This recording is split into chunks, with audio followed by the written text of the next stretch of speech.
And then so in the process, I learned to just let go and trust and be in the moment. Yeah. And then when they emailed me this time around and said, he's going to be there, what do you think? That's great. Because he has a board meeting on the Big Island usually every year. And I said to myself, well, let's just go for it. That's great. Let's just You go went beyond for it, any yeah. fears of your own. See, and you're doing the practice of what you're Totally, bringing, what totally. all the different teachers and facilitators here are teaching the same Right. thing, which is how to let go of fear. Right, And right. then walk into your power. Right. Well, I really believe that the speed of the leader is the speed of the gang. I used to sell Mary Kay Cosmetics. And I went to Dallas, Texas for training. And those ladies are so awesome. And this one lady said to me, the speed of the leader is the speed of the gang. That's true. So if I can't walk that path, That's how right. do I expect all of Right. you guys to walk that path? Right. So I felt that I needed to wake up. That's so awesome. Wake up. Otherwise, the same blocks would keep coming up for me, would keep coming up for you because we're a reflection of each other. Yeah. So I get it. I Oh. got it, I get it, and I'm so excited for tomorrow. Actually, for today. What's that? He's coming in today. That's right. Ah, it's going to be great.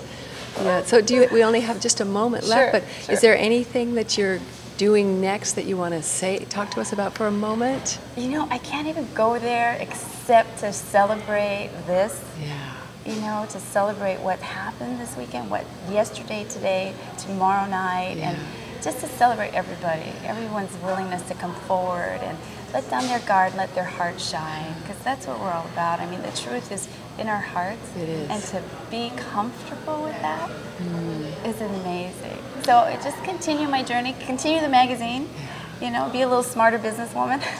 Yeah, well, you're Yeah. living the practice and Yeah. you're a shining example for everyone. Thank So thank you so much for Thank you, joining Tosh, us for and, doing and this. giving us this opportunity to share in the Inspiration Journal Wellness Expo with you. You're welcome. Thank you so much. Aloha. Aloha.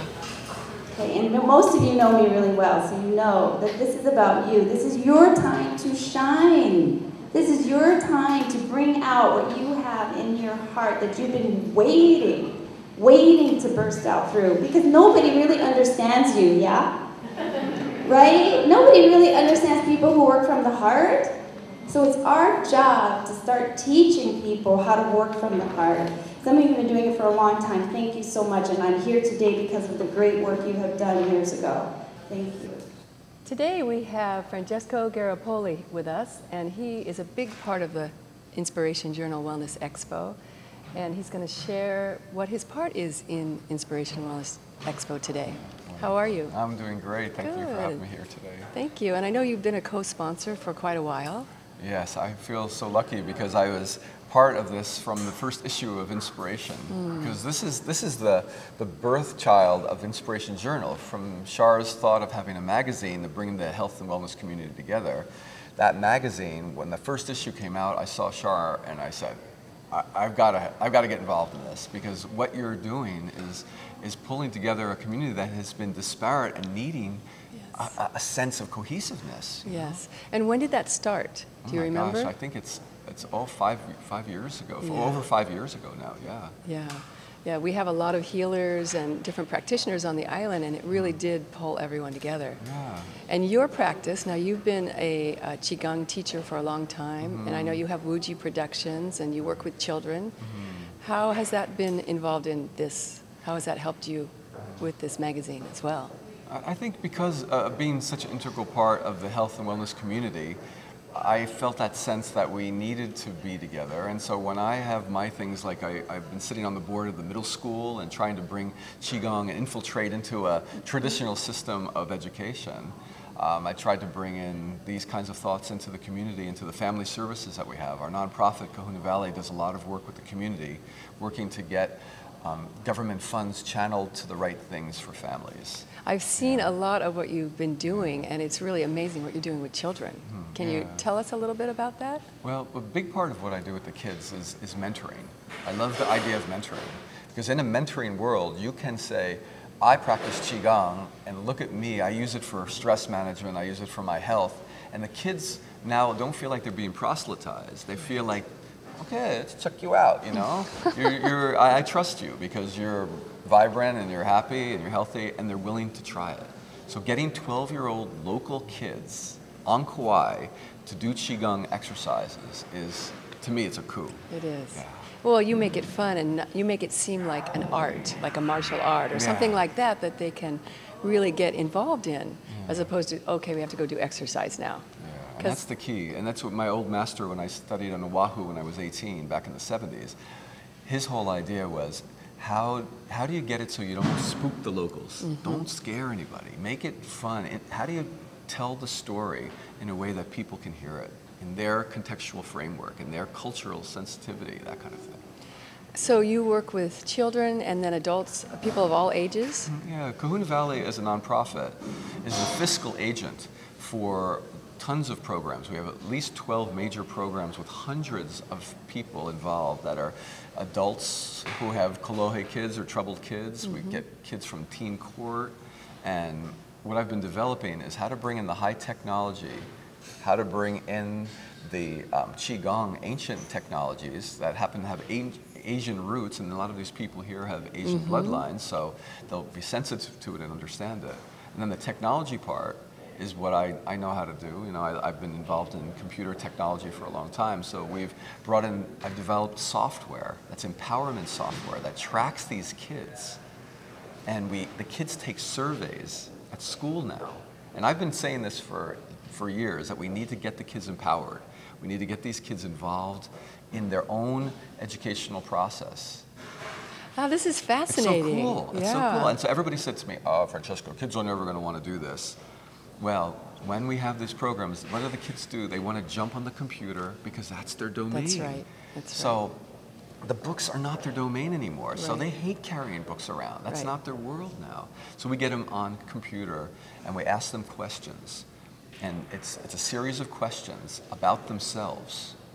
And so now they get engaged in their process. And when you have a school with more than 50% failing the major curriculum courses, well, you got to do something about this. Right, there's something to look at. So finally, after sitting on the board and telling them we got to get the kids engaged, they asked me, okay, Francesco, what have you been telling me about? So now we've got 150 kids being tracked on a pilot program. It's awesome. That is amazing. Yeah, so it's what life's about. Well, the other thing that you're doing is helping to heal family dynamics as well, because in my experience of my work, as you connect with the kids and are able to shift them or show them a different way, the parents listen. And they don't have any choice because they're seeing such huge changes in their children. It's kind of awe-inspiring when you come from the children and up to the parents, because obviously the parents let them be in the program. Exactly. Even if they have no idea of how deep the work is going to go. Right, and somehow intuitively, I think they know, deep down, you know, and the parents are just, especially around here, they're just the kids who grew up. They, you know, there's not a lot of time for them to do anything but work and raise their families, maybe 2 jobs around Kauai. You know, it's not easy. So what we've been doing with the tracking software now is we've been evaluating the family members, letting them evaluate, and then we let them look at the data. And it's been a real treat, because that's what empowerment's about, is becoming awake and conscious, take responsibility by looking at changes over time, and now you can make a choice. So if you're failing, what I love with the teens is, if they're failing, and we get them to understand that they're making a choice to fail. Right. And isn't that what this whole new age concept is about anyway? I mean, taking responsibility for your dreaming. Right. This is your dream.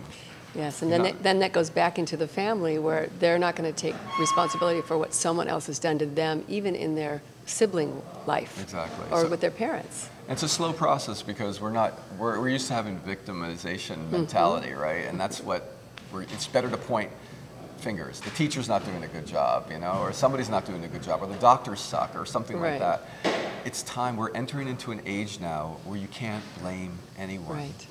And when you shift that blame, you bring it back to responsibility, you understand that you're the dreamer of your dream, and whether it's Qigong or tracking software or whatever, something's going to wake you up to realize.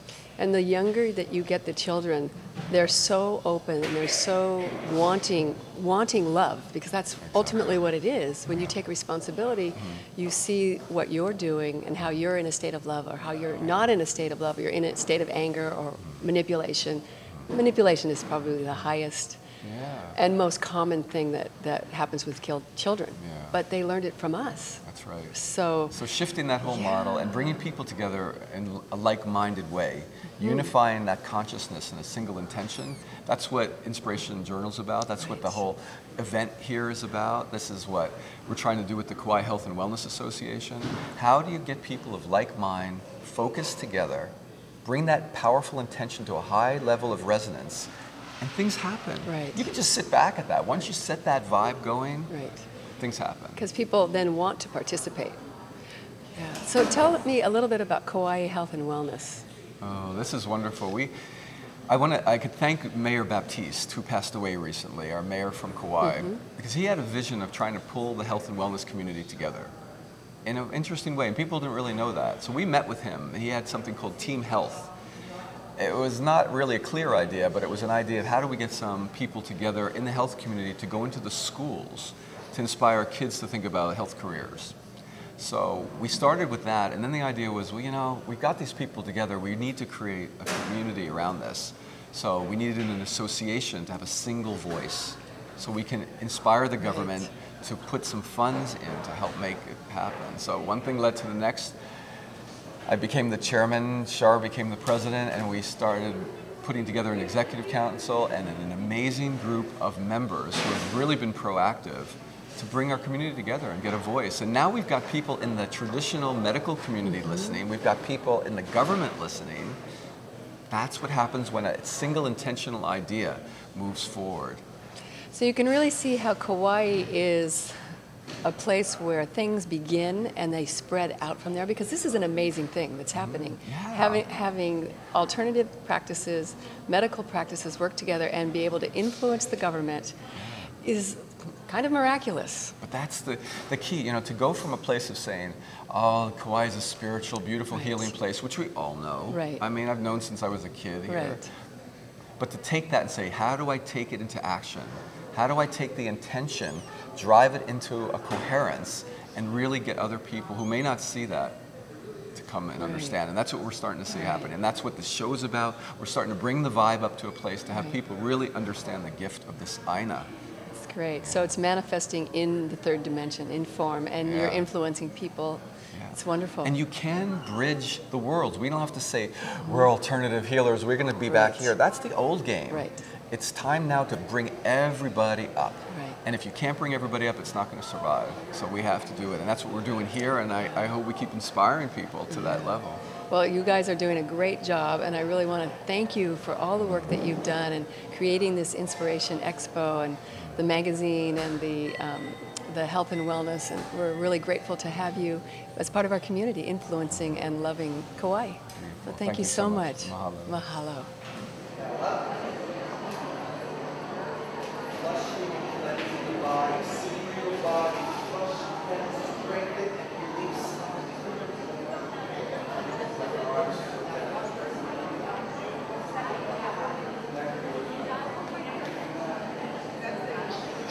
Aloha. We have with us Michelle Edwards, and Michelle Edwards has a new line of yoga called Yoga Line that she's teaching. And she's also been a massage therapist and a singer in her past incarnations. And today she was at the Wellness Expo as a speaker giving a demonstration on Yoga Line. So hi, Michelle. You want to talk about your method that you're doing and your practice and how you're helping people with this new type of yoga? So Yoga Line is about putting more space in your body, since the body is mostly space. I've designed postures that are based on natural spine alignment and breathing from your psoas, which are your deep muscles that connect your diaphragm to the inside of your legs. And there's no force in Yoga Line when you get in a posture. When you know that you're in it in a way that's aligned, there's absolutely no effort. So what is the difference, the basic difference between doing a regular yoga, whether it's hatha yoga or flow yoga, and what you would do in one of your sessions? Well, are there different postures you would do, or postures you don't do because they stress the alignment? Definitely. One of the things is that our body is not designed to be in a right angle, what I call a right angle. So we don't straighten our legs in yoga line and try to have our body at a right angle because you're designed to move with bent knees. And so by doing that, you engage fascia lines that connect from the bottom of your feet all the way to your eyebrows. And when you do that, it's like driving with the parking brake.